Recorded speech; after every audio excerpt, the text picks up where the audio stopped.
Welcome back to Buy or Die. We make money on perspective stocks, and I have no idea why you're still not with us. Subscribe, hit the like button, and let's go. If you're ready to start investing in the stock market but aren't sure of the first steps to take when investing in stocks, you've come to the right place. It might surprise you to learn that a $10,000 investment in the S&P 500 index 50 years ago would be worth nearly $1.2 million today. Stock investing, when done well, is among the most effective ways to build long-term wealth. I'm here to teach you how. There is quite a bit you should know before you dive in, and here's a step-by-step guide to investing money in the stock market to help ensure you're doing it the right way. And the first step is determine your investing approach. Some investors choose to buy individual stocks, while others take a less active approach. You can invest in individual stocks if and only if you have the time and desire to thoroughly research and evaluate stocks on an ongoing basis. In addition to buying individual stocks, you can choose to invest in index funds, which track a stock index like the S&P 500. When it comes to actively versus passively managed funds, we generally prefer the latter, although there are certainly exceptions. Index funds typically have significantly lower costs and are virtually guaranteed to match the long-term performance of their underlying indexes. The second step is decide how much you will invest in stocks. First, let's talk about the money you shouldn't invest in stocks. The stock market is no place for money that you might need within the next 5 years, at a minimum.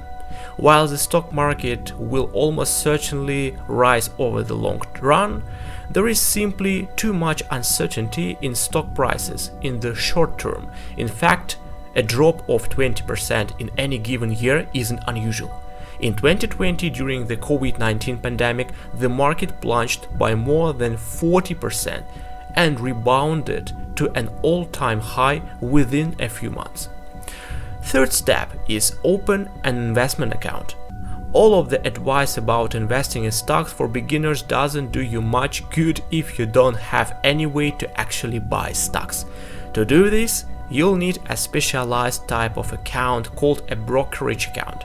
These accounts are offered by companies such as TD Ameritrade, Charles Schwab, and many others, and opening a brokerage account is typically a quick and painless process that takes only minutes. You can easily fund your brokerage account via EFT transfer, by mailing a check, or by wiring money. The fourth step is choose your stocks. Of course, in just a few paragraphs, in just a few words, I can't go over everything you should consider when selecting and analyzing stocks. But here are the most important concepts to master before you get started. Diversify your portfolio. Invest only in businesses you understand. Avoid high volatility stocks until you get the hang of investing. Always avoid penny stocks. Learn the basic metrics and concepts for evaluating stocks.